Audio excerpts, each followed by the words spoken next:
Sexta oficina desse projeto, né? E para hoje nós teremos o comentário das atividades que vocês produziram na oficina passada. O cachorro daqui está atrapalhando. Depois disso, teremos um momento com o Kahoot, é um joguinho em que nós vamos fazer um palpitômetro a respeito dos personagens. Depois eu vou falar um pouco sobre os personagens na ficção e na física.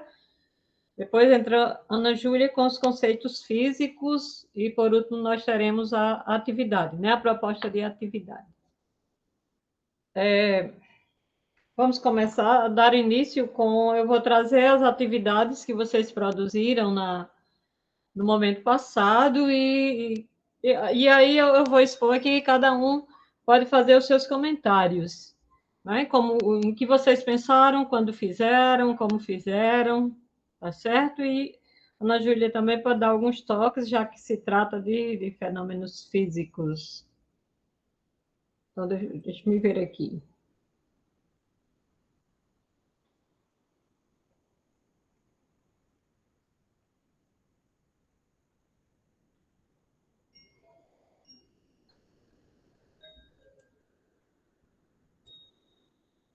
Que nós temos 8 entregas, eu vou compartilhar aqui a tela.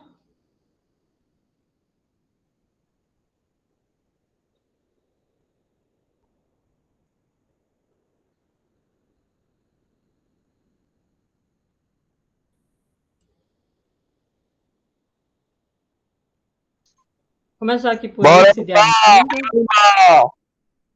Oi? Não, eu falei pra animar. Tá muito desanimado. Vocês estão vendo aí?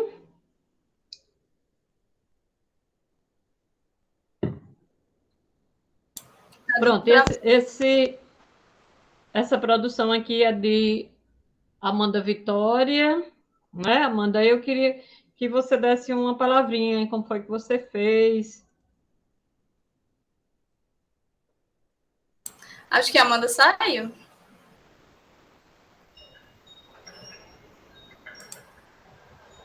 Não está aí não, Amanda. Então, vou passar para o próximo, né? Para a gente não perder tempo.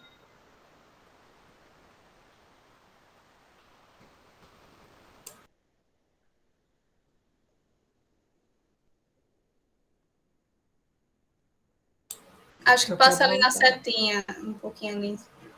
Na seta, ao lado de entregue. Aqui, deixa eu ver. Não estou achando. Ao lado tem o nome Amanda Vitória dos Santos, aí tem entrega e tem as setinhas do lado. Ah, mesmo. Eu tinha esquecido. Isso, né?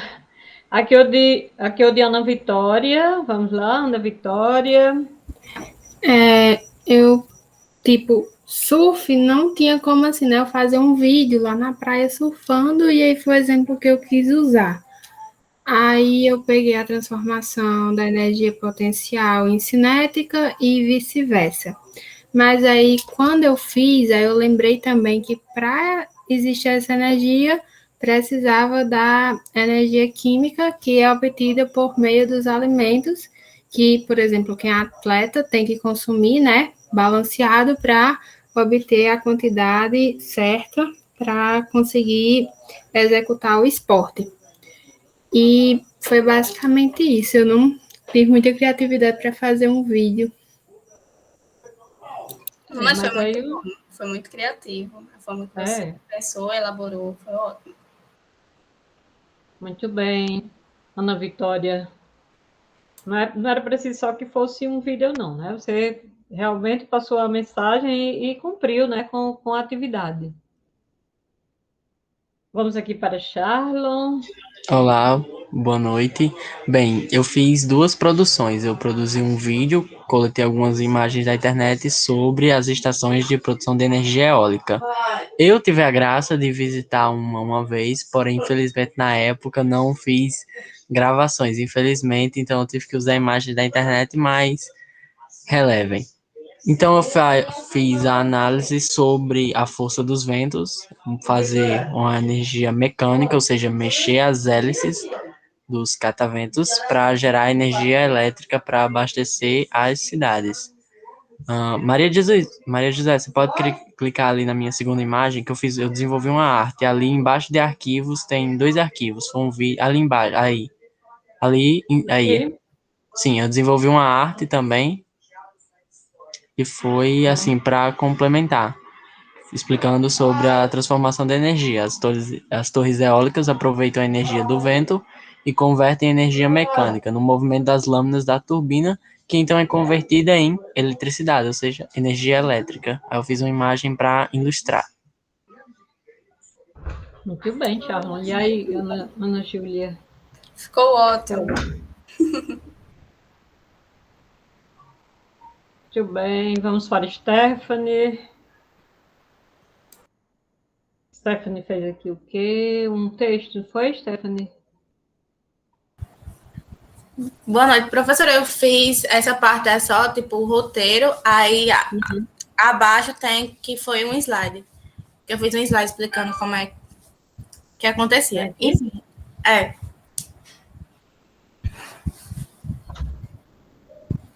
Pronto.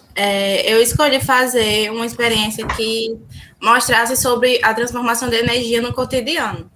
E, puxando para o meu cotidiano, eu costumo muito cozinhar. Então, eu peguei um que tivesse a ver com isso. Então, eu fiz primeiro a introdução sobre o que era energia, transformação de energia. Pode passar. É só a introdução. Pode passar. Nice. Pode passar. Pronto, esse é o vídeo.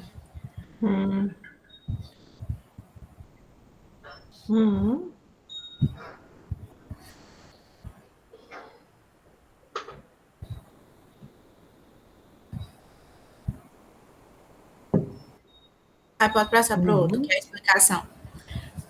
Sim.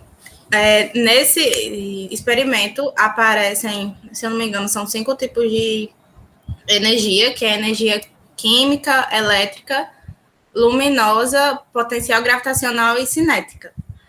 Aí, primeiramente, eu só tinha pensado em fazer a questão de que a energia elétrica se transformava em energia química, que era quando você ligava o fogão elétrico e o gás, ele produzia a chama. Só que eu vi que no processo dava para fazer também sobre outras transformações. Então, são praticamente 4 passos, que é a transformação da energia elétrica para energia química, que é a reação do acendedor automático com o gás de botijão, interligado ao fogão, onde a energia liberada na combustão é utilizada para o cozimento ou ferver líquido. A energia química para energia térmica, em que o gás se transforma em fogo, que é o calor que aquece a panela. A energia química, a energia luminosa, e o gás se transforma naquela chama que a gente vê. E a energia potencial gravitacional e energia térmica, que foi quando a água da torneira ela cai na panela. Aí ela transformou em energia potencial gravitacional, que fica tipo em posição estática, e para energia cinética, que se transforma em uma energia que o corpo fica em movimento. Aí foi isso. Muito bom, parabéns. Tem várias transformações de energia e também as dissipações de energia, não é? Muito bom.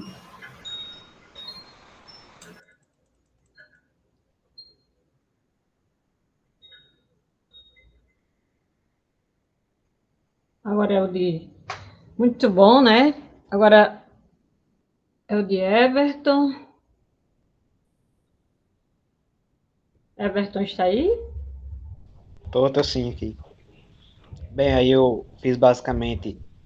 No começo foi um desenho, acho que tá por aí. Que é um bloco, uma esfera caindo no chão. No começo ela tinha uma certa altitude, então tinha energia potencial gravitacional. E quando caía, ao cair, ela adquiria energia cinética. Aí eu fiz o caso da dissipação de energia.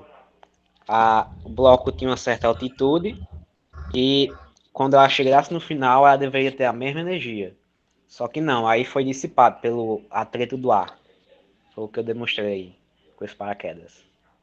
Exatamente. Em um sistema ideal, aconteceria que essa energia se conservar, não é totalmente, mas por causa da dissipação com o atrito do ar, essa energia não se conserva totalmente. Muito bom. Tem a imagem aí embaixo, Maria José. Aí.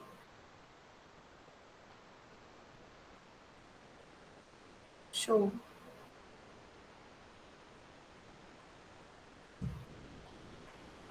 Apresentação aqui, né?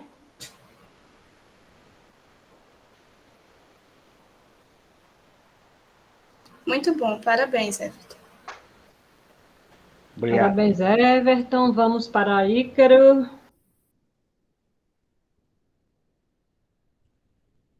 Oi. Deixa o vídeo soltar primeiro que eu tô falando, aí eu explico no vídeo, eu explico a inspiração. Mas eu acho que tá compartilhando, não vai aparecer eu falando, então eu vou falar aqui mesmo. Meu vídeo, eu trouxe um experimento do pêndulo simples, que ele traz, porque como você está compartilhando só a guia, aí eu não pega a voz. Então, vou compartilhar, eu tenho que compartilhar, eu estou compartilhando a tela. Isso, Mas pode ir explicando. mas pode deixar que eu explico. Posso deixar, né? Pode. É um vídeo do pêndulo simples, aí eu trouxe, que é um vídeo que traz pelo menos duas energias. A energia potencial gravitacional e a energia cinética. Foi um vídeo, inclusive, que ano passado esse experimento foi usado com o professor Ítalo. Só que eu adequei para a proposta e trouxe alguns exemplos de qual é essa energia, de onde ela se desenvolve. Por exemplo, numa pista de skate também. Aí com o vídeo, com a explicação, se mostra como essa energia se dá. Quando ela aumenta, existe essa energia, essa transformação. Quando ela diminui também. E de acordo com a altura, como está passando aí agora, a potência ela pode variar. Basicamente é isso. Muito bom também, um arraso, todo caprichado. Ótimo, né? Uhum. Deixa eu terminar, né?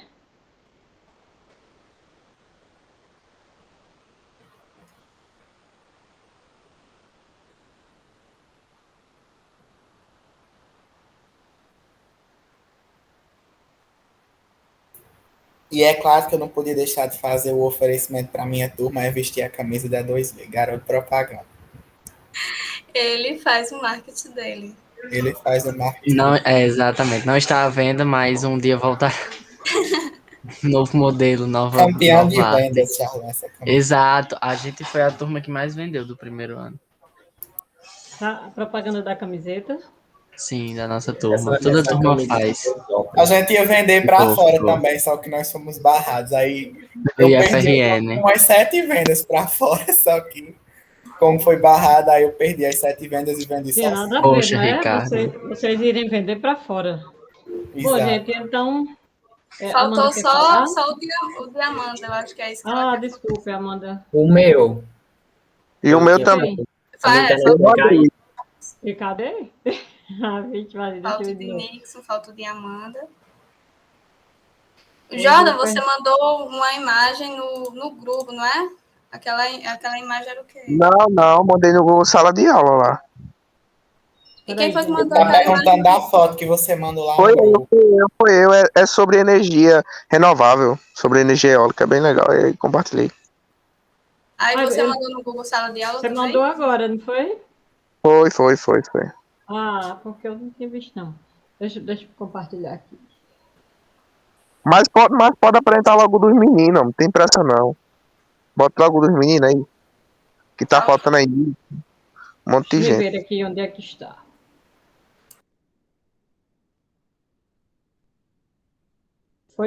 Quem apresentou foi Everton, não foi? Nixon já apresentou. O meu foi também. bem simples. Eu fiz um vídeo utilizando de um bocal para a lâmpada. Aí peguei uma lâmpada incandescente, conectei no bocal e conectei na tomada, para demonstrar a transformação de energia elétrica, em luminosa e também pode ser térmica, quando a lâmpada esquenta e tal. Basicamente é isso. Exatamente. A Deu transformação. play aí para ver. Deu o play, Maria. Eu achei ótimo, bem simples, foi muito ótimo. Transformação da energia elétrica, e aí essa energia acaba se dissipando em luminosa e térmica, muito bom. Isso. Esse é um show. Agora é o de Pedro. Pedro está na reunião? Pedro está aí, Pedro? Acho que ele não está, Tá não. A de Pedro também foi, pelo que eu vi, foi basicamente a mesma coisa de Nixon. Eu vou voltar aqui. Nixon, Jordan. Agora é você, né, Jordan? Pode ser. Bom, pessoal, boa noite. Eu gostaria de ter ido a algum lugar aqui na minha cidade que tivesse a energia renovável, mas infelizmente aqui ainda está em um processo. Mas assim, eu gostaria de chamar a atenção para a energia renovável, né? Principalmente para a energia eólica. Essa energia elétrica que a gente utiliza dentro de casa tem muitos impactos ambientais, né? E o Brasil, assim, tem muito histórico de acidentes nucleares, né? Então, talvez se a gente começasse a pensar mais, o Brasil começasse a pensar mais nesses tipos de aplicações de energias renováveis no Brasil, fosse melhor. Sim, o Brasil está entre as melhores posições da BRICS, segundo a BRICS, em aplicações de energias, né? Principalmente na região Nordeste, a gente #campeão. Mas talvez o Estado mesmo pudesse pensar em alguns tipos de aplicações, né? Principalmente em áreas metropolitanas, né? Que a gente sabe que os níveis de energia elétrica nesses estados, tipo São Paulo, Rio de Janeiro, inclusive Natal, é muito grande, os impactos que tem, principalmente ambientais. Então talvez isso fosse um dos resolvedores, isso aí fosse tipo uma ação que a gente pudesse fazer para salvar a nossa natureza, né? Não seria a melhor coisa, mas seria uma boa. Realmente, Tem alguma dúvida? muito bom, não é? Aí, nesse caso, está ocorrendo a transformação da energia química, não é? Em energia elétrica, muito bom. Energia Solar, isso é a solar e a eólica, né? E é muito massa como, tipo, a gente vendo assim, a gente acha que é super, super, super difícil. Mas os meninos aqui que entendem de física, Ícaro, Charlon, vão saber que, tipo, pessoas que vão fazendo o curso desenvolvem esse processo muito rápido. Tanto é que agora, atualmente, principalmente no Nordeste, o nível de procura está muito alta. Então, pessoas estão se profissionalizando muito rápido e, assim, estão fazendo essas aplicações muito ligeiras. Aqui tem um marido de uma vereadora que ele foi semana passada para um treino e, tipo assim, ele já voltou com muita experiência. Ele agora está em Fortaleza, está fazendo já alguns preparos e já vai começar a aplicar. Então, assim, não é uma coisa tão difícil, é uma coisa que a gente pode, inclusive, treinar, entender? É uma coisa que a gente pode, de fato, investir e a gente sabe que vai dar certo, até porque energia e todo centro comercial necessita, né, de energia. Principalmente agora estão procurando muito esses tipos de energias renováveis que contém a eólica, o solar, essas coisas. Isso, são as energias limpas. Muito bom também para a economia, não é? Ótimo. Parabéns. Com certeza. Muito Obrigado. bem, João. Quem agora? Deixa eu ver aqui.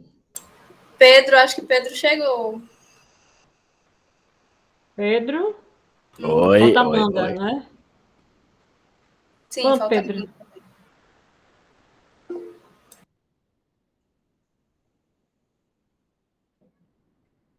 Quanto, Pedro?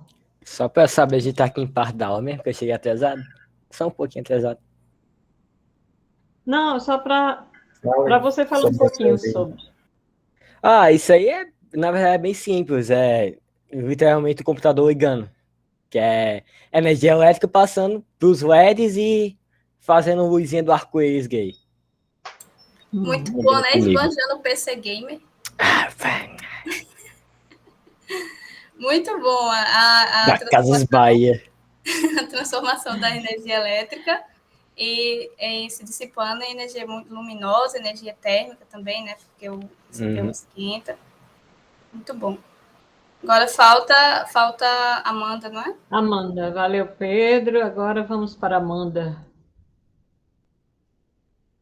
Lá no final, lá no início, né, Amanda? Amanda, é com você.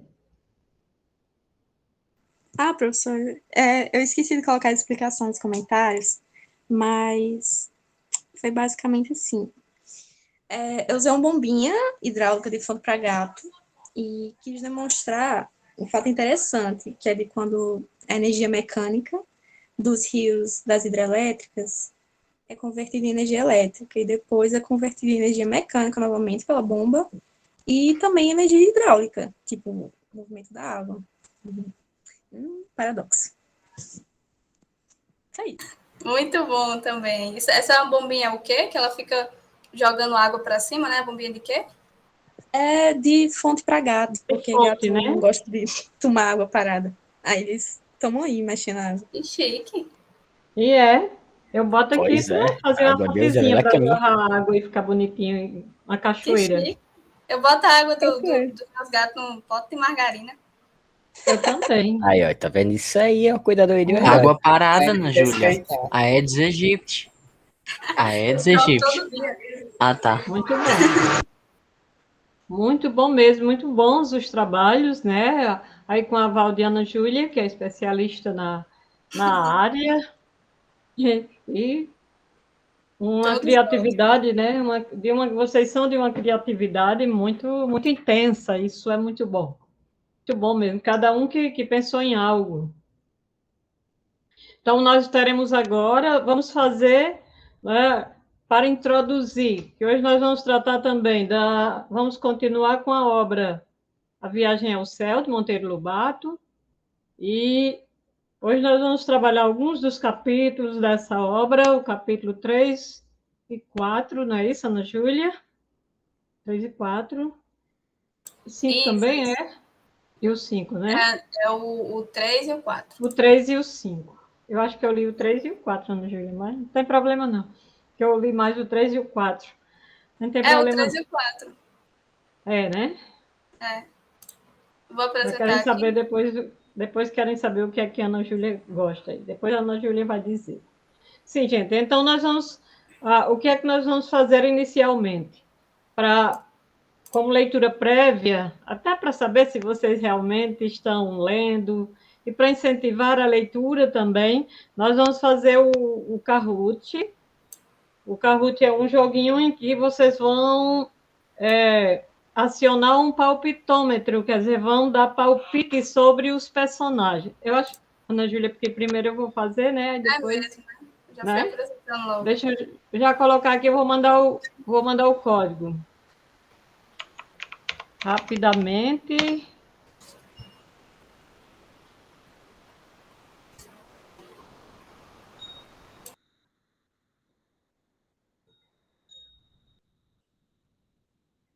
São poucas questões, são apenas 5 questões. Então, para nós pensarmos um pouco e em poucos segundos sobre os principais personagens que são trazidos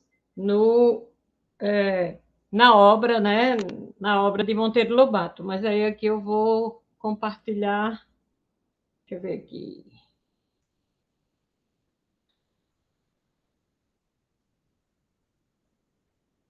Compartilhar aqui. Eu acho que vai aparecer aí para vocês um código. Está aparecendo?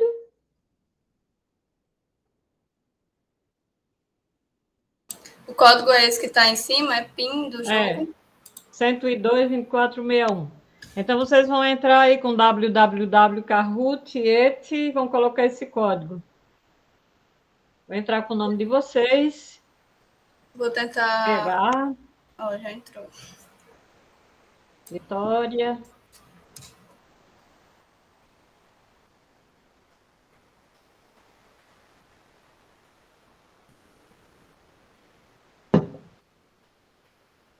Nixon. Ícaro. Então, nós vamos pensar um pouco sobre vocês vão dar alguns palpites sobre os personagens da Viagem ao Céu, de Monteiro Lobato, até porque alguns personagens, vocês, na aula passada, na oficina passada, Rodrigo já trouxe, já falou sobre eles para vocês. Alguns vocês leram, sabem como é. E o que vocês não souberem vão dar o palpite, né? Vamos ver quem dá mais palpites. Temos aqui 5 pessoas, PH, Vitória, Nixon, Ícaro e Esther. Vamos lá. O resto do pessoal está conseguindo acessar? Mandei.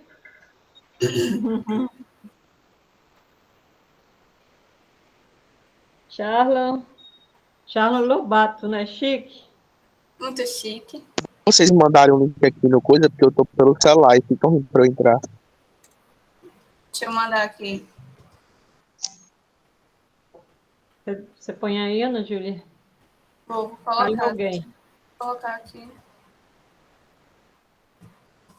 Tá faltando quem? São 7? Eu nunca sei se são 7, 8, 9. São 9.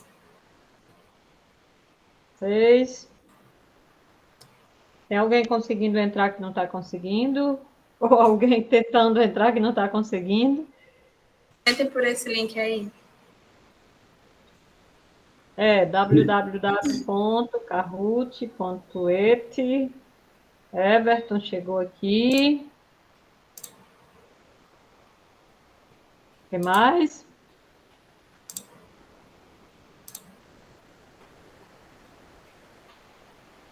Vamos iniciar, né? Alguém falou aí que tá tentando entrar, Ana Júlia? Alguém está caindo, eu acho. Você conseguiu, Jordan? Jordan.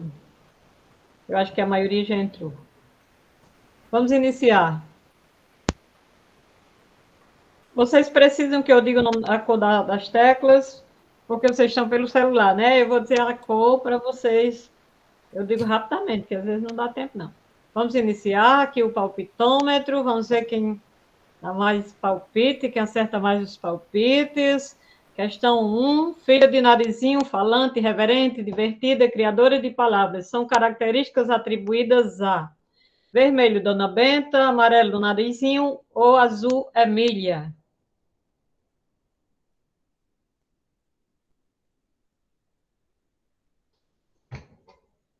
Emília, né? Veja que aí vocês realmente né, trouxeram palpites. Ela é filha de Narizinho, ela é falante, é irreverente, é a boneca, né? Lembrem-se que ela é uma boneca, essa boneca geralmente mas é uma boneca diferente, ela inventa palavras, ela cria palavras em inglês, ela chama ela tem umas palavras, os berlocks, não são os berlocks, não. Tem umas palavras em inglês que ela mistura com outras, quer dizer, ela vai criando palavras e isso se torna muito engraçado. Ela tem também algumas características, né, no próprio cabelo, um cabelo bem colorido, a roupa bem colorida também. Eu já saí até no carnaval vestida de Emília. E meu esposo de Visconde. Então, vamos ver aqui o pódio. Esther aqui que está vencendo o palpitômetro, Vitória, PH, Ícaro e Nixon na sequência. Vamos dar continuidade. Questão 2, personagem que morreu afogado, mas foi ressuscitado por Emília. Ele é um sábio, é um filósofo, inclusive mudou de nome agora no terceiro capítulo. Vermelho, Pedrinho, amarelo, Visconde, azul, Narizinho. O Visconde, não é? Veja o próprio nome, né? E esse personagem ele é formado a partir de um sabugo de milho. Não sei se vocês já observaram isso. Né?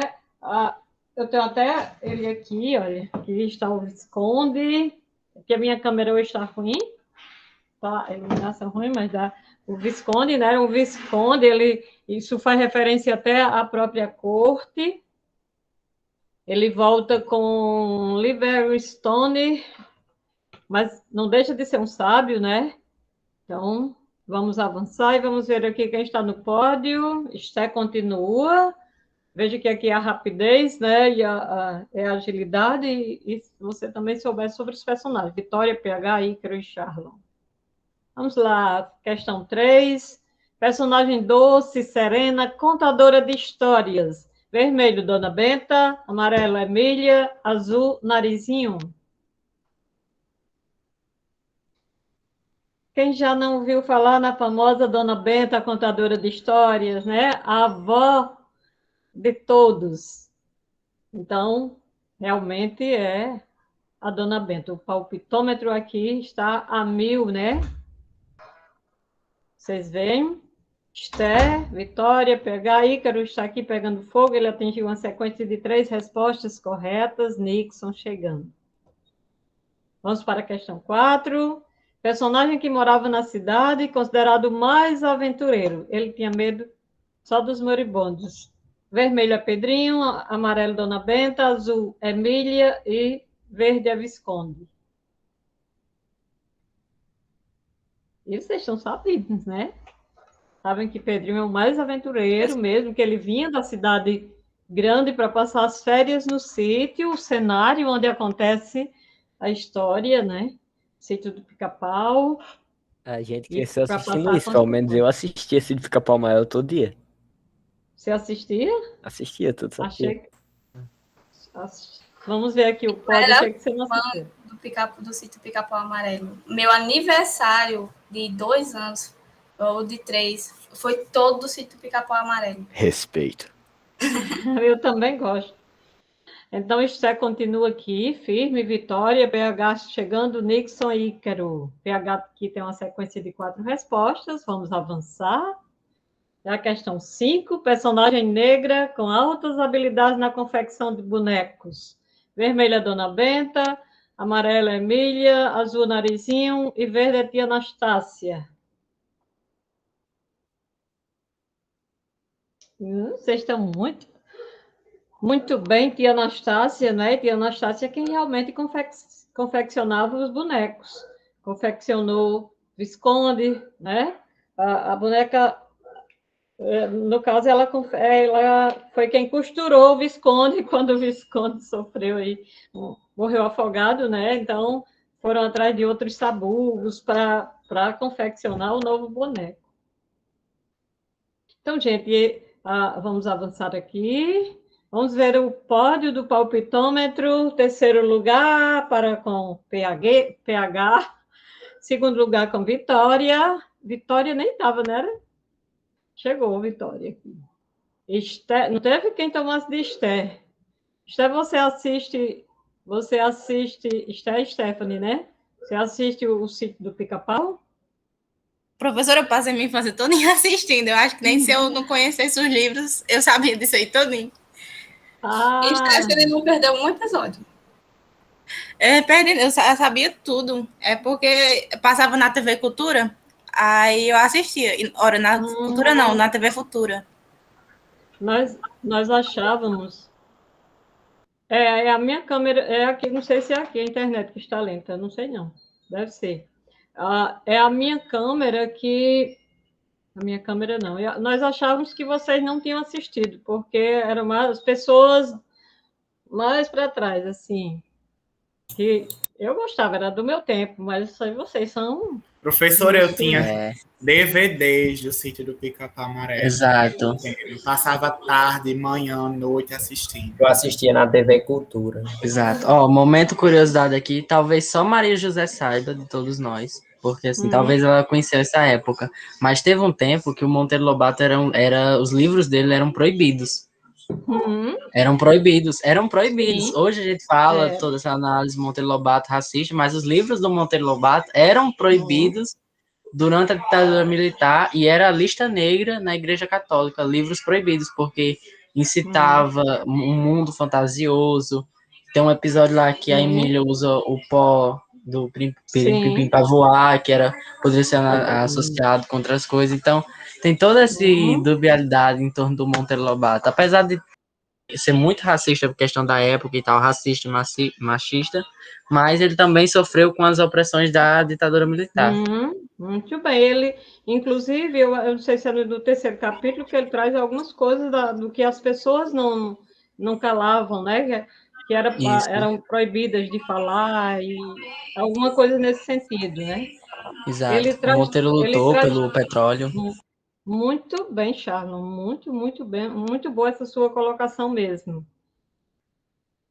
Stephanie está dizendo que toda ditadura tenta tirar as características culturais do seu povo. Infelizmente, isso acontece, né? E, gente, esses personagens, não é? Esses personagens que aí estão são os personagens da literatura, mas ele agrega a essa história também outros personagens mais vivos. Eu não sei se vocês observaram, como Galileu, né? As próprias constelações que agem como se fossem personagens, porque tem algo de fábula também dentro do romance. Não sei se vocês observaram isso, mas isso aí é muito interessante. Tem também o personagem do coronel, porque o coronelismo é um traço, né? É algo que existiu na nossa sociedade, especificamente nesse período de Monteiro Lobato. Esperemos que não volte, né? Então, é a história do novo coronelismo, e isso aí não é nada bom, se sabe disso. Então, é interessante se relacionar, né? E que bom que vocês já conhecem os personagens e sabem que há toda uma organização aí, uma construção dos personagens, né? Que o próprio autor se encarrega de fazer. Pode começar, pode passar, Ana Júlia.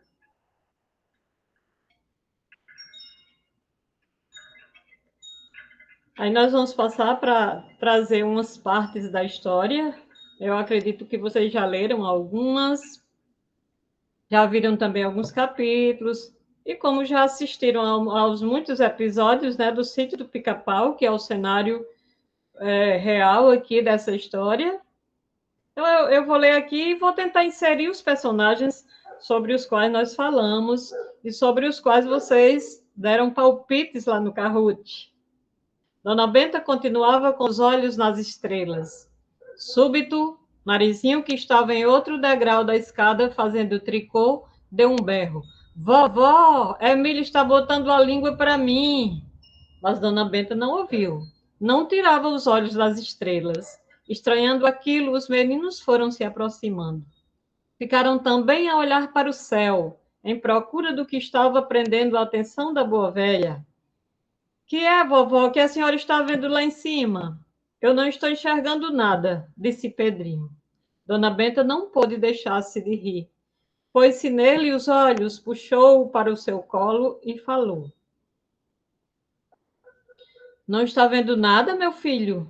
Então olha para o céu estrelado e não vê nada. Só vejo estrelinhas, murmurou o menino. E acha pouco, meu filho? Você vê uma metade do universo e acha pouco? Pois saiba que os astrônomos passam a vida inteira estudando as maravilhas que há nesse céu em que você só vê estrelinhas. É que eles sabem e você não sabe. Eles sabem ler o que está escrito no céu. E você nem desconfia que haja 1 milhão de coisas escritas no céu. Desconfio sim, vovó, mas fico nisso. Sou muito bobinho ainda. Dona Benta, quando tinha de dar uma explicação difícil, tomava um fôlego comprido, engolia em seco e às vezes até se assoprava resignadamente. Mas não falhava. Os sábios, menina, são os puxa-filas da humanidade. A humanidade é um rebanho imenso de carneiros tangidos pelos pastores, os quais metem a chibata, tá vendo? Metem a chibata nos que não andam com eles. Com eles, pastores querem e tosam-lhes a lã e tiram-lhes o leite e os vão tocando para onde convém a eles, pastores. E isso é assim por causa da extrema ignorância ou estupidez dos carneiros.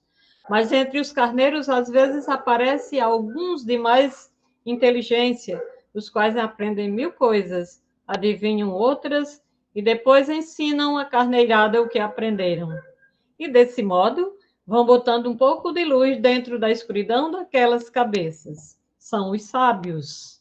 Veja, bem interessante, né? Aí essa questão dos sábios, e vejam que Dona Benta, a personagem, né, a avó querida, ela está aí contando a história, ela está chamando a atenção para né, a riqueza que há na astronomia.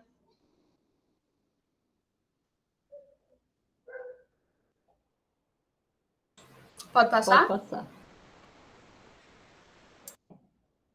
Você já vai para aquela questão da... Sim, aí tem... Aí é que chega nas estrelas, né? Que você disse, nas constelações, né? E os Não, aí ainda... Ainda é a parte... Aí ainda é um... a dona... Alguém ia falar?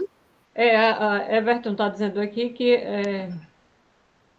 Stephanie está dizendo que é incrível isso sobre as estrelas, porque além de ser uma área de estudo da ciência, é objeto de inspiração para diversas obras literárias. Isso, gente.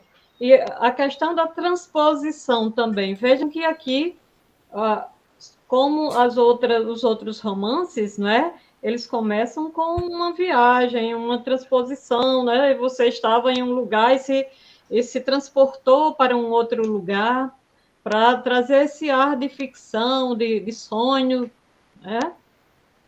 Então, ele dizia, os pastores deixam, vovó, que esses sábios, aí ainda está falando dos carneiros, né? Descarneirem a carneirada estúpida? Perguntou Pedrinho. Antigamente, os pastores tudo faziam para manter a carneirada na doce paz da ignorância. E para isso perseguiam os sábios, matavam-nos, queimavam-nos em fogueiras. Aqui, gente, aquele episódio histórico, né? Da queima quem não se lembra, né? Até da igreja se fazia isso. Um horror, meu filho. Um dos maiores sábios do mundo foi Galileu. Olha aqui o personagem, né? O personagem Galileu entrando para a história. Isso aqui é um personagem da ciência, um personagem vivo, né? O inventor da luneta astronômica, graças à qual afirmou que a Terra girava em redor do Sol, pois os pastores da época obrigaram esse carneiro a engolir a sua ciência. Pronto, pessoal, eu vou passando, aí quando ela terminar essa leitura, eu trago um pouquinho da história dessas pessoas, desses personagens que estão sendo citados, ok? Ok. Meus filhos, eu até nem gosto de pensar no que os sábios têm sofrido pelos séculos afora. Aquela coitadinha da Hipácia, por exemplo, quem era ela, vovó? Quis saber a menina. Hipácia foi uma sábia grega nascida em Alexandria no ano 330. Não só muito culta, como de grande beleza. O pai educou-a muito bem e depois mandou aperfeiçoar-se em Atenas, que era a Paris do mundo antigo. De volta a Alexandria, Hipácia abriu uma escola onde ensinava as grandes ideias de Sócrates e Platão. Tornou-se queridíssima do povo, sobre o qual derramava ondas de sabedoria. Pois sabe o que aconteceu com a coitada? Casou-se e ia dizendo a Emília, mas Narizinho tapou-lhe a boca. Que foi, vovó? Mataram-na. Um grupo de capangas instigados por um tal bispo Grilo atacou-a na rua, matou-a e esquartejou-a. Os 4 coraçõezinhos ali presentes pulsaram de indignação. Dona Benta continuou. E a Sócrates, que foi um dos maiores iluminadores da ignorância dos carneiros, os pastores da época, obrigaram-no a beber cicuta, um veneno horrível. E Giordano Bruno? Este foi queimado vivo numa fogueira no ano 1600. Sabem por quê? Porque era um verdadeiro sábio e estava iluminando demais a escuridão dos carneiros. Aí vocês vejam aí as cenas tristes, né, como pano de fundo, as cenas tristes da nossa história sendo aí mostradas, né, sendo levadas, trazidas à tona. A questão da Inquisição, né? Você lembra disso, né, Ana Júlia? Exatamente. Era uma herege, não era? o Giordano, veja que são alguns personagens aí, né? Então a essa junção, né? A esse casamento entre personagens criados e personagens vivos também. Você pode falar, Ana Júlia, agora, não vai ficar pouco Pronto. tempo. E aí, antes de Galileu, teve o Giordano, né? E o Giordano, ele afirmou que a Terra tinha o Sol, a Terra não era o centro do universo. Nessa época, tinha muito essa ideia de que a Terra era o centro do universo e as outras coisas giravam ao redor do centro do universo. Então, acreditava-se nisso, e o Giordano foi lá e eu acho que, se eu não me engano, o primeiro a propor que o Sol girava, que as coisas giravam em torno do Sol, foi Aristarco. Então, o Giordano, ele continuou afirmando essa ideia de Aristarco. E ele foi além disso, ele não propôs só que o Sol estava no centro do universo, ele propôs que o Sol era uma estrela, e ele propôs que existiam bem mais estrelas como o Sol, e que existiam outros planetas e outras galáxias e até outras humanidades por aí. Então, isso aí, na época, foi um absurdo, assim. Por mais que a gente relaciona muito, a gente fala muito a igreja e tal, mas nós temos que levar em consideração que talvez nem todas as pessoas religiosas da época fossem de acordo com esse pensamento, assim, esse pensamento um tanto ignorante, que talvez até muitas pessoas religiosas da época pensassem de acordo com Giordano, mas por medo, por um receio, né? Porque os caras simplesmente tacaram fogo no Giordano.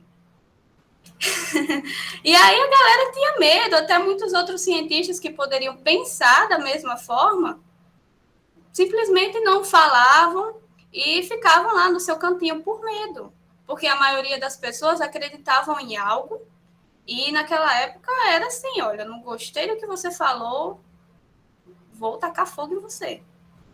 Então, a galera tinha medo disso e o Giordano foi lá, falava, e ele ia trazendo, algumas pessoas realmente acreditavam naquilo. Algumas pessoas realmente, como é que eu vou chamar, seguiam as ideias de Giordano. Mas não tantas, né? Justamente, talvez, pelo medo, por essa ideia, assim, não sair fora da caixinha.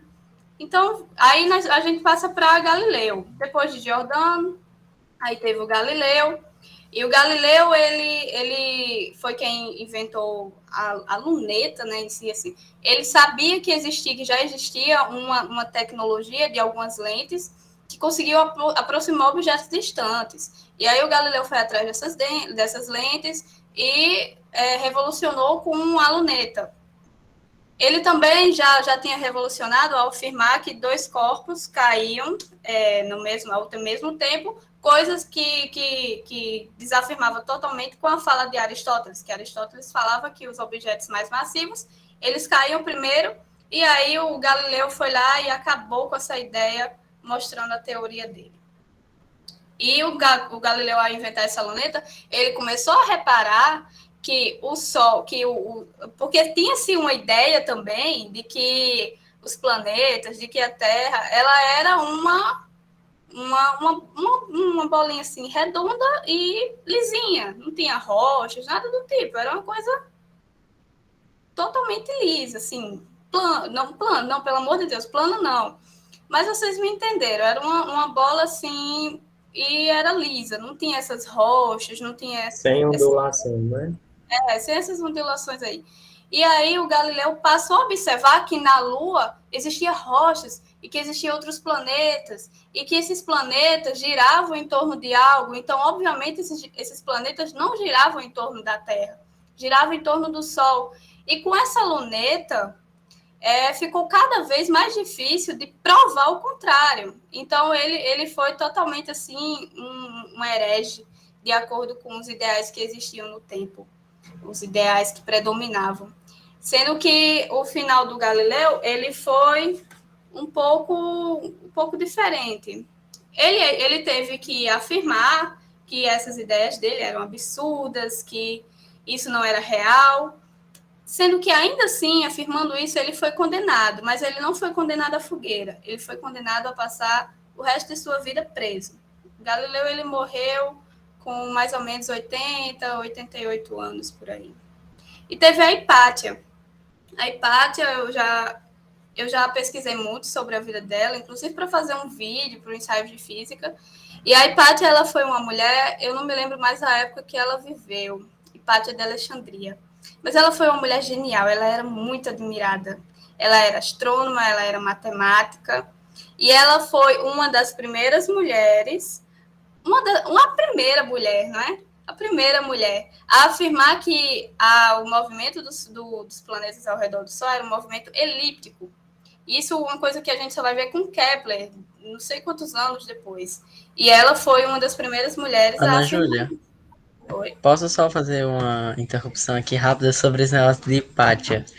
É incrível, gente. Tem um filme no YouTube, agora é sério.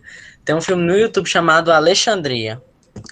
Alexandria 2009, você encontra no YouTube. É um filme sobre a Hipátia de Alexandria. E conta a história dela, mostra ela fazendo os experimentos. No filme, assim, é um pouco mais fictício.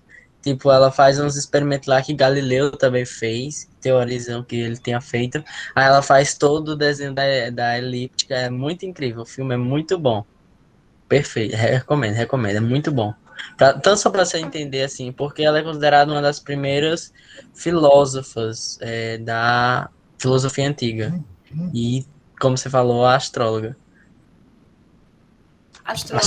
Astróloga de astrologia. A gente tá falando de astronomia, é outra área, é outra ciência. Justamente, eu já assisti esse filme e ele é muito bom. E aí ela foi... O ato terrível dela foi somente não acreditar em deuses, né? Tanto ela não acreditava em nenhum deus, ela era uma mulher pagã, mas ela não tinha nenhum preconceito contra isso, sendo que na época isso foi um absurdo, e aí a pobrezinha acabou morrendo também. Os templários eram da igreja e mesmo assim foram para a fogueira. Exatamente, foi uma coisa que eu até falei antes, né? Porque a gente fala muito sobre, foi a igreja e tal, mas a gente tem que ter uma noção de que muitas pessoas que estão no poder, que estavam no poder daquela época, talvez não tivessem, assim, uma crença realmente, talvez elas só estivessem lá disseminando o seu poder e fazendo o que desse na telha para continuar no poder, não é? Então, a gente não deve extrapolar e generalizar, assim. Ana Bora Júlia, passar. Pode eu falar. achei outra coisa aqui, deixa eu só mostrar aqui para vocês. Já que é física e literatura, né? Um dos exemplos é Sócrates, e esse aqui é um dos principais referências, que é a Apologia de Sócrates, que é o livro onde Platão discorre sobre o julgamento de Sócrates. E tu percebe que é basicamente isso, é a aristocracia ateniense querendo condenar. Olha só a loucura, ó, pensa isso aqui comigo. Sócrates está sendo condenado por fazer as pessoas pensarem por si só. Ou seja, buscar a verdade, buscar informação, ou seja, assim, muito bom, recomendo. Apologia de Sócrates. Exatamente. Justo Profundo. aquilo que o É Monteiro profundo, né? fala. Muito. Esse livro aqui, uma das principais obras de Platão. Ele discorre sobre a justiça e sobre a filosofia. É um pouco mais voltado para a filosofia, mas tem essa questão de você ver pessoas sendo condenadas por fazer as outras pensarem. Eu acho isso bem interessante. Exatamente. Muito bom. Então, vamos passar agora para as constelações, que o tempo corre, não é? Gente, estava um céu lindo, transparente como cristal. O assanhamento do brilho das estrelas parecia os olhos dos meninos quando viu a bandeja de doces que o coronel Teodorico mandava no dia dos anos de Dona Benta. Antes de levantarem a toalha da bandeja, os olhos de todos ali no sítio ficavam como as estrelas daquela noite. Dona Benta tomou fôlego e falou, apontando para o céu. Olhem lá aquelas 4 formando uma cruz. É a constelação do Cruzeiro do Sul. Constelação quer dizer um grupo de estrelas. Esta constelação do Cruzeiro é a de maior importância para os povos que vivem no Equador. No Equador, para o sul. Tem algumas coisas assim que é um pouco confuso, né? Do Equador para o sul, como nós. Tem a mesma importância da célebre constelação da Ursa Maior para os povos que vivem ao norte do Equador, como os europeus e norte-americanos. O Cruzeiro do Sul é o nosso relógio noturno. No dia 15 de maio de cada ano, essa constelação fica bem a prumo sobre as nossas cabeças, como o sol ao meio-dia. E então sabemos que são exatamente 9 horas da noite. Dona Benta, aí ela fala um pouquinho sobre o Cruzeiro do Sul, e o Pedrinho continua falando com ela, e aí a Dona Benta continua falando sobre esse Cruzeiro do Sul. Exatamente, as estrelas já foram GPS para os povos passados. Inclusive, eles pensavam que os planetas eram estrelas errantes por causa das suas posições, que seguia totalmente o contrário das estrelas. Ele chamava os planetas de estrelas errantes. Dona Benta achou graça e continuou a falar do cruzeiro. As 4 estrelas do cruzeiro, disse ela, são designadas por meio de letras gregas. Gama é a estrela do topo da cruz. Alfa é a do pé da cruz. E beta e delta formam os braços. Mas por que essas estrelas são tão importantes? Quis saber Pedrinho. Por causa da disposição regular em forma de cruz. Disposição que as torna de fácil encontro no céu. Num instante, a gente corre os olhos e encontra o cruzeiro. Encontrar as outras constelações já é mais difícil, exige prática, mas o cruzeiro, até a boba da tia Anastácia descobre no céu. Estou vendo-as, disse Narizinho, 2 estrelas maiores e 2 menores. Sim, as maiores são a alfa e a gama, e são também das mais brilhantes do céu do sul. E qual é a mais brilhante de todas, vovó? Aqui nos céus do sul é uma das constelações do Centauro, que fica logo ao lado do cruzeiro. Qual é ela? Perguntou Pedrinho. Dona Benta riscou o céu com o dedo, dizendo: se você tirar uma linha que toque na delta e na beta do cruzeiro, ia prolongar nesta direção, e o dedo de Dona Benta ia riscando. Essa linha vai encontrar 2 estrelas da constelação do Centauro, justamente a alfa e a beta do Centauro. E pronto, você terá achado a constelação do Centauro, que é das maiores dos céus do sul. E nessa constelação, a estrela alfa é uma das mais conhecidas de todas. É a terceira em brilho de todo o céu e uma das mais próximas de nós. Pedrinho não tirava os olhos das estrelas da constelação do Centauro. Por que, vovó? Deram o nome de Centauro àquelas estrelas. Que relação há entre elas e os monstros meio cavalo e meio homens da mitologia grega? Dona Benta assoprou. Ah, meu filho, os astrônomos, que são homens de muita imaginação, acharam que uma linha ligando todas as estrelas desse grupo lembra a forma do centauro. Mas lembra realmente? Olhe e decida por si mesmo. E Dona Benta indicou as principais estrelas da constelação do Centauro. Pedrinho ligou-as com uma linha imaginária e não viu formar-se centauro nenhum. Estou vendo, vovó, que os astrônomos possuem ainda mais imaginação do que a Emília. E assim, são as linhas que você tira de todas as outras constelações, continuou Dona Benta.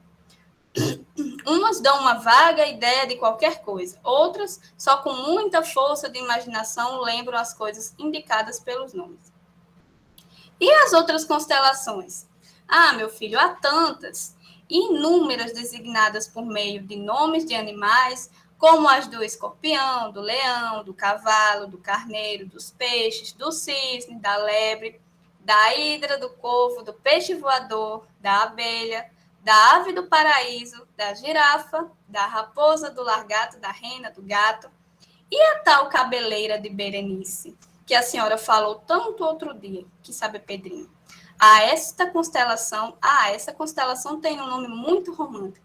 Trata-se de uma história meio compridinha. Conte, pediram todos. E Dona Benta contou a história dos cabelos da princesa Berenice, esposa de Ptolomeu Evergete, rei do Egito. Eu acho que é Evergete, não sei se é Evergete.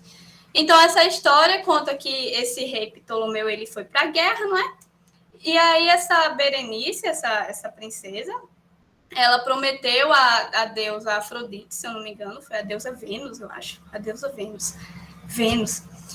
E aconteceu, foi Vênus ou foi Afrodite? Não sei, gente, eu não sou boa nessa coisa de história, dessa mitologia, não é meu forte. Eu sou É a mesma. É a mesma? Olha só, olha aí. É porque Afrodita é dos gregos e Vênus é dos romanos. Mas é a mesma. É a mesma? Ótimo.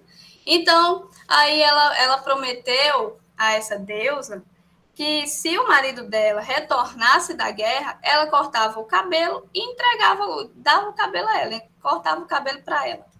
E aí o marido voltou da guerra e ficou muito triste com a esposa, né? Quase careca, se não careca. E aí pediu para ver os cabelos dela. Pediu para ver os cabelos. E aí, quando ela foi mostrar os cabelos tinham sumido. Cadê cabelo? Aí, de repente, chega um astrônomo, depois de todo um fuzuê, chegou o astrônomo e apontou para o céu, riscou umas estrelinhas assim e disse, olha lá seus cabelos ali. A deusa pegou seus cabelos e colocou ali. Então, essa é a história da cabeleira de Berenice. Aí ficou apelidado. O que o amor não faz, não é?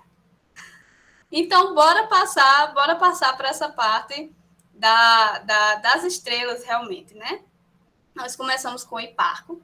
Hiparco, ele foi um astrônomo e matemático da Escola de Alexandria, nascido em 190 a.C. Ele mediu a posição e a magnitude das estrelas. Então, ele conseguiu saber medir a posição dessas estrelas através da magnitude, do brilho delas. Ele tinha a ideia de que quanto mais brilhante fosse a estrela, mais perto ela estaria da Terra. Quanto menos brilho ela tem, mais distante ela está da Terra. Então, ele classificou essa magnitude em uma escala de 1 a 6. Então, a escala, a primeira estrelinha que está no topo aqui, ela é a mais brilhante. E a que está no último, ela é a que menos brilha. A diferença de magnitude dessa estrela que está no topo até a estrela que está no final é de 100 vezes. Então, essa estrela aqui, essa primeira estrelinha que brilha mais, possui 100 vezes mais magnitude que a última estrelinha. Então, ele foi classificando assim, não é? Sendo que tem um probleminha. Tem um probleminha porque essa magnitude, ela é aparente lá para o século XIX. Outros astrônomos foram estudar mais a fundo com equipamentos melhores e conseguiram perceber que mesmo estrelas com um brilho mais forte, que aparentemente estavam próximos da Terra, isso não se encaixava porque as estrelas estavam distantes. Essas estrelas que ele classificava como magnitude 1, elas estavam tão distantes da Terra quanto essas que tinham o brilho pequenininho aqui, lá na escala 6. Então, isso daqui do Hiparco é uma magnitude aparente. Então, aqui na Terra, nós conseguimos ver algumas estrelas que brilham mais e nós temos a impressão de que essas estrelas estão mais próximas, quando, na verdade, elas podem estar a bilhões de anos-luz da Terra. E a estrela que tem menos brilho, ela pode estar bem mais perto, alguns anos-luz bem mais perto da gente. Então, essa é uma magnitude aparente. Está aqui as escalas da magnitude aparente. Essa magnitude aparente é a que nós podemos observar a olho nu. Então, tem a escala, essa daqui que é a primeira, né, o brilho mais forte, e essa que vai apagando aqui, dá-se a ideia de que pode ser a mais distante, realmente pode ser uma mais distante, mas ela pode estar bem próxima, ok? Ela só emite menos luz que outra estrela. E aí tem uma classificação. Lembra que a dona Benta falou sobre estrela alfa, estrela beta, estrela gama? Pronto, essa estrela alfa se classifica como alfa a estrela que possui mais brilho, que é a mais brilhante daquela constelação. Outro fato é que a constelação não é só aquele desenho das estrelas. A constelação é toda uma região. Então, nós podemos conseguir observar aquela constelação a partir daquele desenho que foi feito, né? Aqui está a constelação do Cruzeiro do Sul, mas essa constelação é toda uma região. Então, vocês observem que vai ter outras estrelinhas aqui próximas que fazem parte dessa constelação, mas que não fazem parte do desenho. certo? Então, nós temos que a estrela mais brilhante é a alfa, a estrela intermediária menos brilhante é a beta, e a estrela que menos brilha é a gama. Nós temos outras estrelas, que é delta, épsilon. Então, essas são menos brilhantes ainda. Aqui nós temos uma classificação de 3 estrelas mais brilhantes da constelação. Aqui na constelação Cruzeiro do Sul, a estrela mais brilhante é a estrela de Magalhães, a beta é a estrela Mimosa, e elas têm outros nomes, certo? Que se der tempo, eu vou mostrar a vocês, por um site que tem aqui, como é que está o céu agora nessa nossa região, e nós vamos ver algumas constelações e os anos-luz de distância que elas têm, ok? E a gama seria a estrela Rubídea. Nós temos uma estrelinha aqui que está no meio desse crucifixo aqui, dessa cruzinha, e ela é a estrelinha intrometida. Justamente deram esse nome de intrometida, porque ela está aqui intrometida no meio do desenho, né? Seria perfeito se fosse só as estrelinhas formando a cruz, mas está aí a intrometida. E as constelações...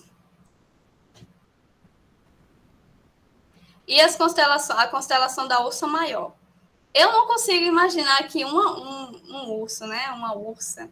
Mas eles olharam para o céu e imaginaram isso. Então, nós temos aqui a constelação da Ursa Maior, com essas estrelinhas. Nós também vamos ver como ela é realmente. Era para ser uma ursa. Era para ser uma ursa, né? Parece um rato. Realmente parece, Everton. Era para ser uma ursa. Olha, vocês olham aqui para o céu, vocês veem essas estrelinhas mais brilhantes para conseguir identificar a constelação. E aí vocês imaginem uma ursa, ok? Vamos usar a imaginação. A constelação do Centauro. Olha, a constelação do Cruzeiro do Sul, ela está próxima à região da constelação do Centauro. E na constelação do Centauro, nós temos as Três Marias. Elas completam o cinturão de Órion.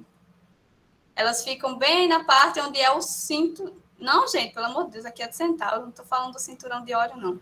Sim, o Centauro.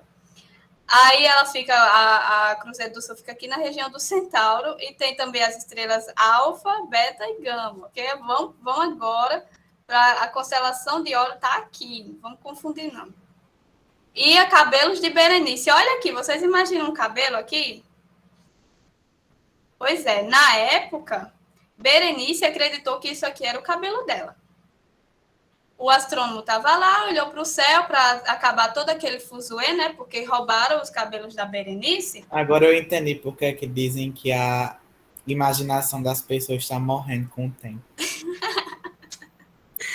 Roubaram o cabelo da Berenice, e aí o rei ficou bravo com aquilo, queria saber quem foi que roubou, porque ia ser preso na hora. E aí o astrônomo, para baixar a bola, disse, olha, ali parece os cabelos dela, não é? E a Berenice se acalmou, olha, meus cabelos estão no céu. Então é uma história muito bonitinha, não é? Aqui está os cabelos, a cabeleira de Berenice. Ah, interessante que a cabeleira de Berenice, ela fica numa região próxima a uma galáxia. Então, aqui está as estrelas, certo? Porque elas estão em um ângulo que não dá para perceber muito bem, assim, da forma que nós visualizamos aqui, daqui da Terra. E agora, a constelação de Órion. Então, aqui no cinturão de Órion, nós temos as Três Marias, que é aquelas 3 estrelinhas que a gente vê com facilidade no céu, uma atrás da outra. Olha, tá aqui. As Três Marias, mais quentes, mais brilhantes e bem maiores que o nosso Sol. Essa estrelinha aqui do meio, se eu não me engano, ela é a estrela alfa. Essa daqui, a Alnitak, ela é a estrela intermediária, no caso a estrela beta. E a Mintaka, ela é a estrela gama, a estrela que tem menos luz, assim. Não seria classificada como alfa, beta e gama, não é? Porque tem uma constelação, e essa constelação tem mais estrelas bem mais brilhantes que são realmente consideradas a alfa, beta e a gama. Mas entre elas, aqui, entre somente essas 3 estrelinhas, nós temos essa classificação de magnitude, ok? Sendo que elas fazem parte da constelação de Órion. Aqui nós podemos ver a estrelinha, né, a Unilã, e aqui essa pontinha, não sei se dá para vocês enxergar, é o Sol.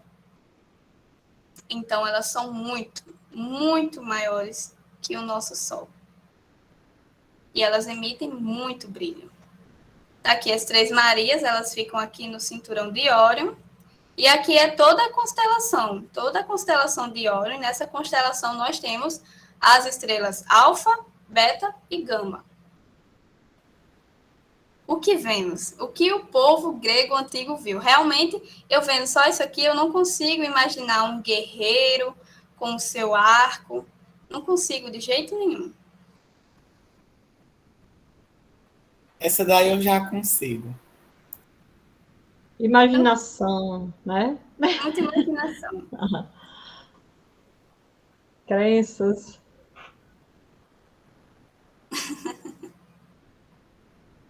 Parece uma galinha, né? Olha aqui o Órion. Órion, chegou um pacote para você. Ah, legal, meu cinto novo. Não esperava. Não é tão bom quanto eu esperava. Vou dar só 3 estrelas. Olha que legal. Eu adoro passar memes na aula, porque é uma coisa que eu acho que fixa bastante, assim.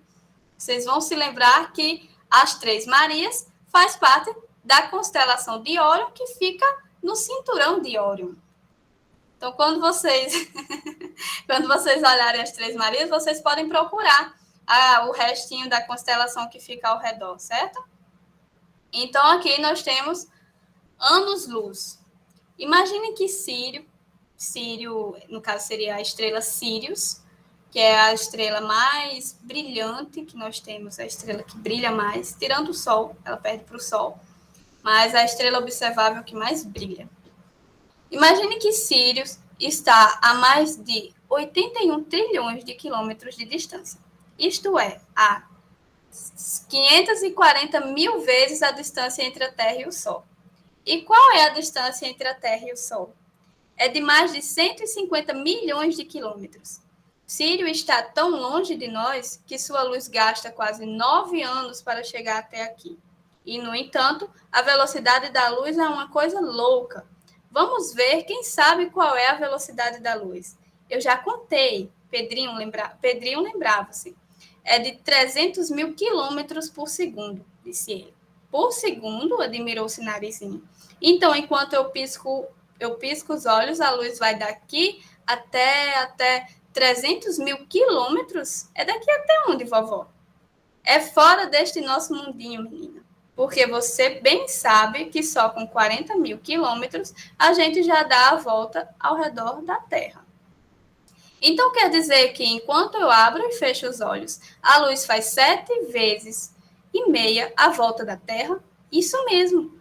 Puxa, já é-se apressadinha. É que a luz tem botas de 300 mil léguas, lembrou Emília. Imaginem o coitadinho do pequeno polegar com suas botinhas de 7 léguas, apostando corrida com a luz. Enquanto ele dava um passo, a luz dava 7. 7 o quê, Emília? 7 voltas em redor da Terra. Maior danada não pode existir. Vocês entendem o que é o ano-luz? Vocês entendem o que é os anos-luz? Quando algum astrônomo, quando vê alguma coisa assim, essa estrela está a tantos anos-luz da Terra. Vocês entendem o que é isso?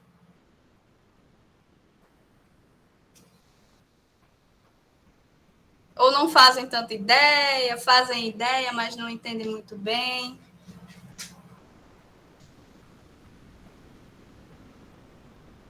Ok. Então, vamos lá. Pode falar. Eu acho que a ano-luz deve ser mais ou menos, em termos científicos, o tempo que a luz leva para percorrer um ano. Exatamente. Exatamente. Então, é uma unidade de medida correspondente à distância percorrida pela luz no vazio durante um ano. Então, aqui nós podemos usar outras unidades de medidas bem menores. Mas essas unidades de medidas nós não podemos usar para saber a quantos quilômetros está a estrela tal, a galáxia tal. Então, nós usamos a luz, ok? Como é que nós fazemos isso? Nós vamos aqui pegar 1 minuto, esse minuto tem 60 segundos, Aí a gente vem para 1 hora tem 60 minutos. Aí a gente faz essa multiplicaçãozinha aqui, né? Porque a gente tem que fazer essa transformação. Então, pega 60 segundos vezes 60 minutos é igual a 3.600 segundos. Um dia tem 24 horas, vezes 360 segundos, que é igual a 86.400 segundos. E agora a gente passa para um ano. Um ano tem 86, ou aqui os dias, né, no caso, segundos dos dias, 86.400 vezes 365 dias. E isso aqui equivale a 31.536.000 segundos. Então, faz toda essa transformação aqui para conseguir saber a volta quanto é um ano-luz, não é? Então, a gente faz essa multiplicação aqui, a gente sabe que a volta, que o quilômetro, que a volta da Terra é isso aqui, né? Um ano-luz. A gente faz essa transformação aqui de 31.536.000 vezes essa quantidade aqui, ó. Aí, vezes a quantidade que equivale à volta que a luz dá, que é 300.000 quilômetros. Então, a gente faz essa multiplicação e nós temos o valor de um ano-luz, que é isso aqui. Não sei se está escrito, é 9.460 bilhões de quilômetros. Então, esse é o valor de um ano-luz. Faz toda essa transformação aqui, e aí nós sabemos quantos segundos tem em um ano, e nós multiplicamos esses segundos que tem em um ano, vezes a velocidade da luz, e nós obtemos isso daqui. Isso aqui é em torno de um ano-luz. Então, quando vamos supor que tem uma estrela que está a 1.000 anos-luz da gente. Essa estrela, nós vemos a luz dela que ela emitiu há 1.000 anos atrás. Nós estamos agora em 2020 e nós só vamos ver a luz que ela está emitindo nesse ano de 2020 daqui a 1.000 anos. Porque a luz dela demora em torno de 1.000 anos para chegar até a gente. Vocês entendem? Vocês entendem que a luz do Sol também demora cerca de 8 minutos para chegar até a gente, que nós também vemos a luz do Sol atrasada. A luz do Sol demora... A luz de Marte, na verdade, daqui para a Terra, demora cerca de 3 minutos, 3,2 minutos. Então, é exatamente isso. Se uma estrela ela possui 1.000, 2.000 anos-luz, significa que nós estamos vendo a luz que ela emitiu há 2.000 anos atrás, há 1.000 anos atrás, há 600 milhões de anos atrás. Então, tem coisas que a gente simplesmente só vai conseguir ver daqui a 600 milhões de anos à frente. Uma coisa que a luz de uma estrela que ela está emitindo hoje, ela está emitindo agora, em 2020, nós só vamos ver daqui a tantos milhões. Nós não, né? Porque eu não vou estar nem aqui. Então, é isso que significa anos-luz. Ok? Sabia disso, não. Não sabia disso, não, Júlia, dessa luz atrasada, não. A gente olha para o céu e a gente vê o passado, a gente não vê o presente. Pois é. A gente vê aquilo que foi emitido. Exatamente. Dependendo da distância dela, né? Se for uma distância, assim, a tantos milhões, a gente realmente só vai saber, depois de milhões de anos, aquilo que foi explodido no passado, nesse ano. Como a Lua também, se a Lua inventasse de explodir, a gente ia demorar um pouquinho assim para ver a explosão dela. O passado é o que caracteriza nosso presente e, por consequente, nosso futuro. Será que um dia vamos ver o futuro? Não sei, eu tenho medo de ver o futuro. Essa ideia de ver o futuro não é comigo. Faça uma viagem para o futuro.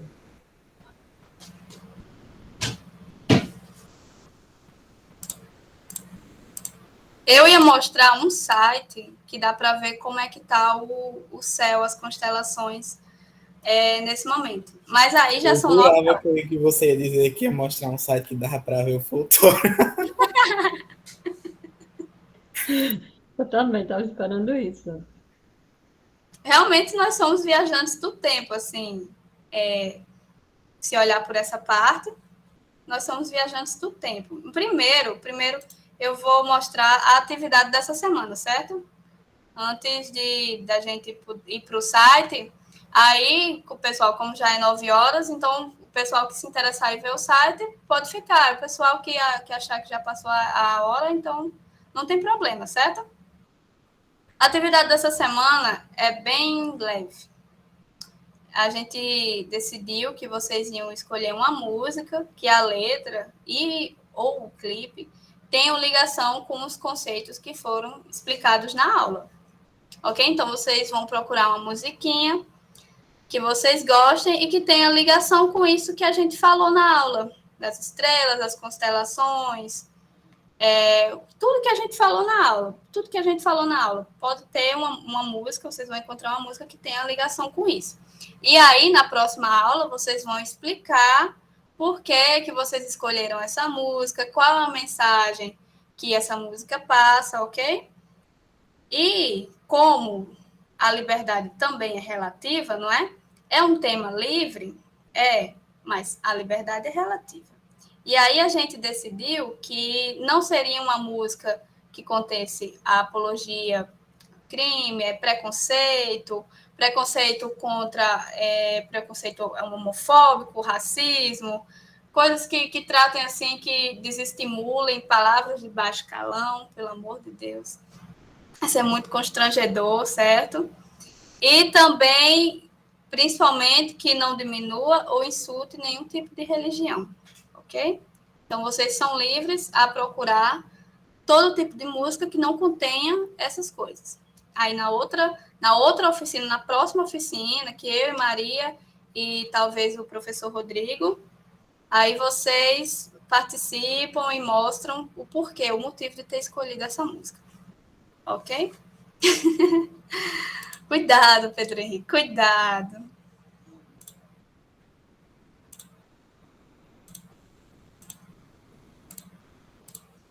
Eu nem falei nada, que vacilo é esse?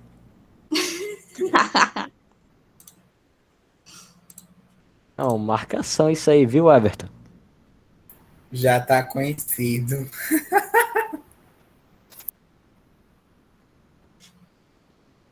Olha aqui. Aqui é o céu, nessa região aqui, ó, de Caicó, pegando um pouquinho de São Bento, Jardim de Piranha, Jardim de Seridó. Então, esse é o site Stellarium. Se vocês quiserem ver as constelações, vocês vêm aqui, procuram as constelações. E outra coisa que nós podemos visualizar muito bem é Júpiter, Saturno. E eu não sei se ainda está dando para visualizar, se vocês conseguem visualizar muito bem, mas tem uma estrelinha, entre aspas, que nós chamamos de estrela d'alva. E essa é Vênus, certo? Ela é bem brilhantezinha assim, ela tem um brilhozinho mais amarelinho, então quando vocês avistarem essa estrela d'alva, vocês podem perceber que é o planeta Vênus, não é uma estrela, é Vênus. Nós conseguimos avistar também Júpiter, Saturno, do céu a olho nu mesmo. Então, vamos procurar a do Cruzeiro do Sul.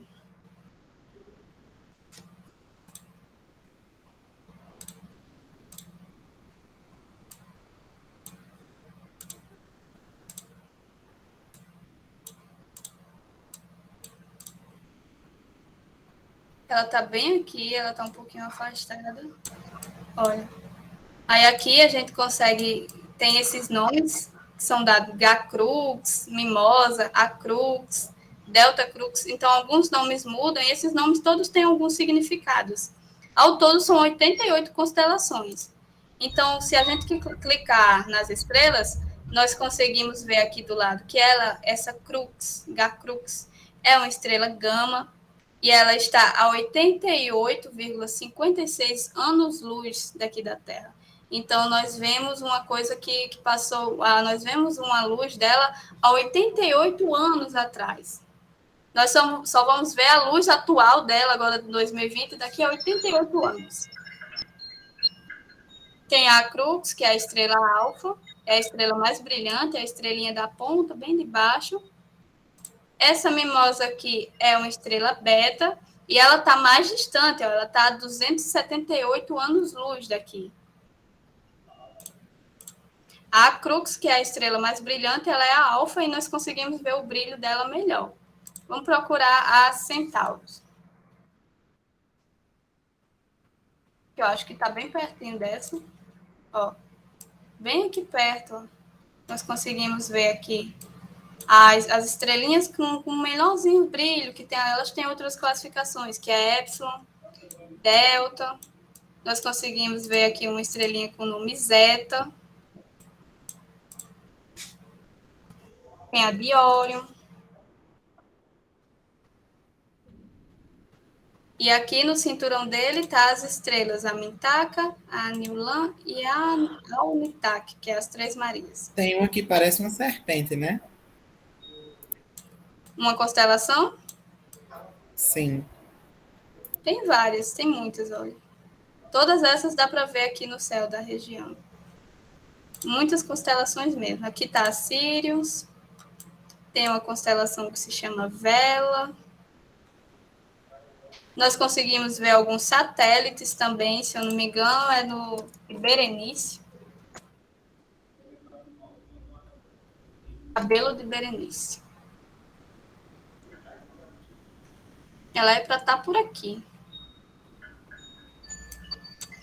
A cabeleira de Berenice. Uhum.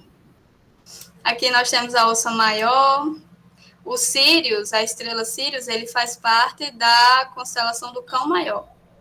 Eu olhei aqui, Ana Júlia, é a que se chama Hidra, a da serpente. Essa aqui tá bem aí. Hidra. Aqui. Constelação Hidra.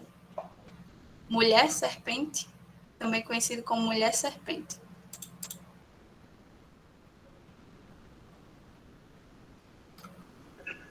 Tem muitas constelações. Nós temos o Sol, que também está escuro. Eu acho incrível a imaginação. Um monte de estrelas. Hidra. Pois é, eu nunca vi esses formatos aí. Essa lógica, eu acho interessante a lógica. Porque a gente tem muita poluição luminosa e não dá para ver muito bem. Não, é que os caras veem 3 pontos no céu e dizem, parece um macaco. Exato. Isso aqui, olha só, 5 estrelas alinhadas dessa maneira, parece um cavalo. Os gregos eram o povo que tinha a imaginação mais fértil. É bom no sítio. É bom no sítio sem luz elétrica. Verdade. É, né? Faz tempo que não falta luz. Graças a Deus. Mas quando falta, a gente olha as estrelas. É, a gente fica passando o tempo, calor, né? E a gente olhando as estrelas. Exato. Constelação de Aquários, velho. É isso aí. De onde é que tem isso aí? Exato. Os caras tão loucos. Aquário, né? Olha aqui. Eu lembro que minha avó me mostrava O que é que os estrela caras d'alva, veem no aquário? sítio. Tem leão também, né? A imaginação é muito forte dos gregos. Olha só, olha, tem uma ali que é como uma estrela fazendo um triângulo e assim. Tudo bem.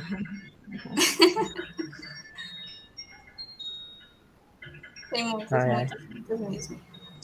Então, é isso, pessoal. Esse daqui é o sitezinho, e quando vocês tiverem curiosidade de ver um pouquinho as constelações, os planetas, vocês podem vir nesse site aqui que eles mostram como é que tá exatamente nesse momento. Leão é que das esse que menos cavaleiro parece, do né, Júlia? Não tem nada a ver com o leão, mas botaram leão. Exato. A imaginação do ser humano é muito forte, eu acho impressionante.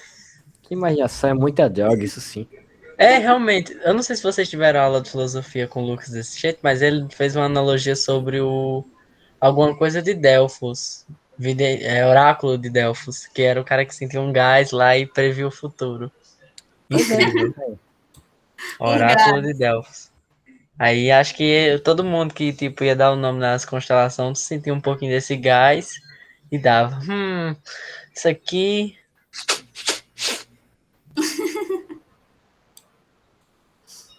Olha só, não, agora o Pegasus realmente parece.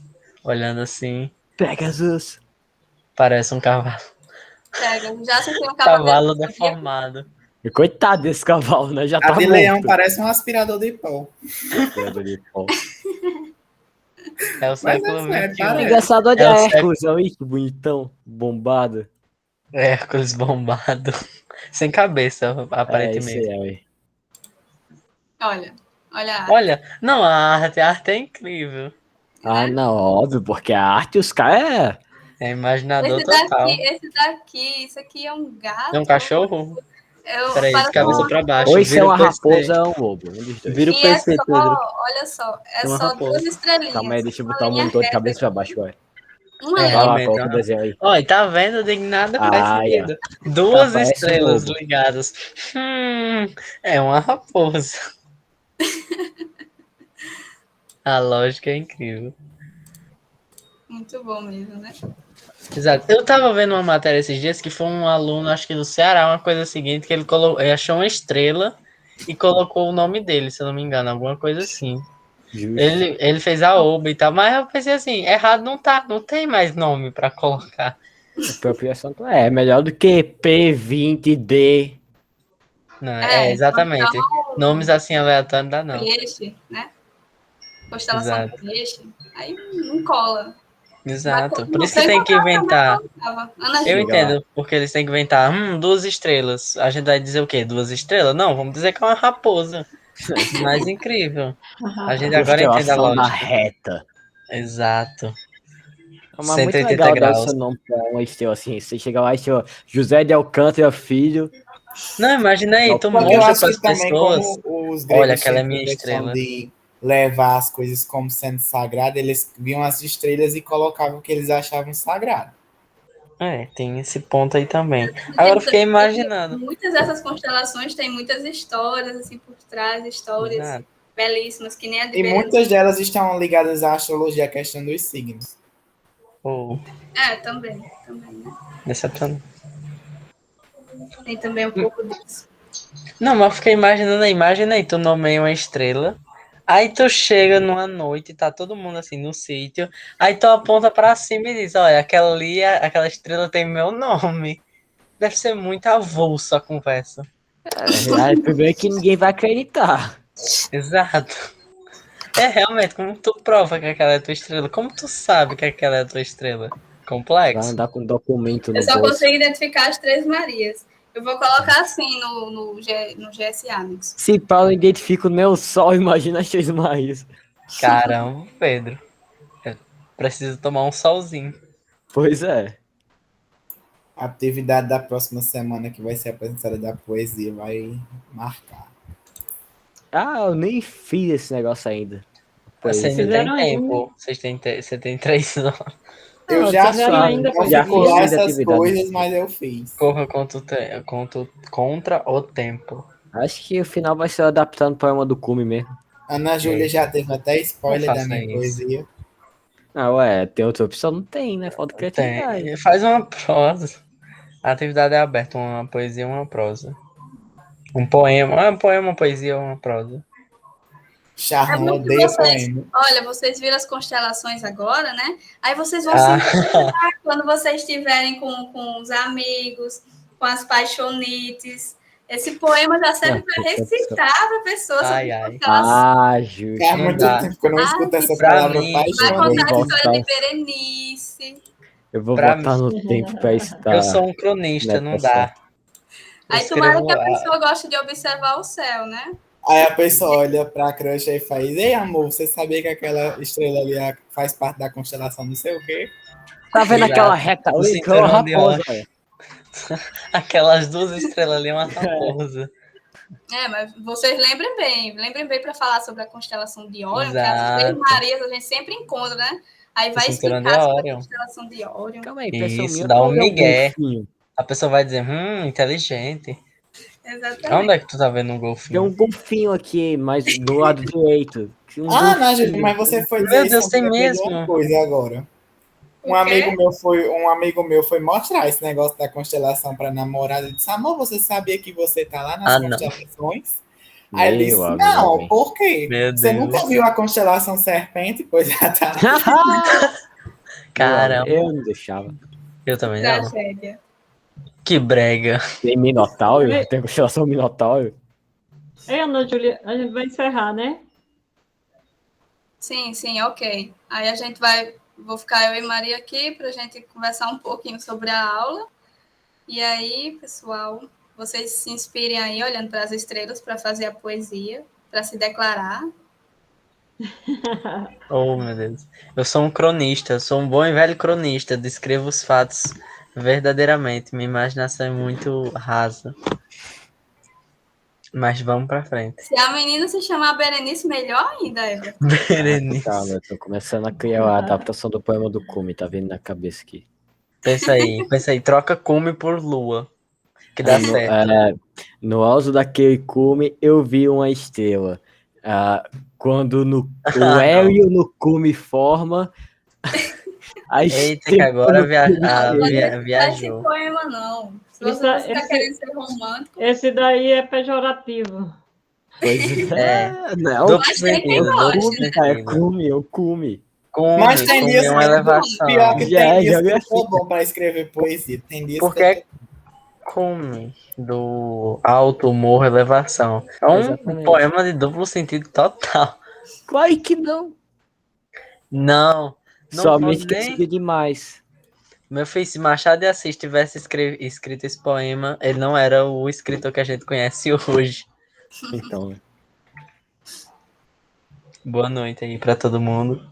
Tchau. Boa noite, pessoal. tchau. falou. tenho que parar a gravação, né, Ana Júlia? Verdade. É. Pode interromper. Pode Tchau, interromper gente. Boa a noite. gravação. Tchau, Ícaro. Pronto, Ana Júlia.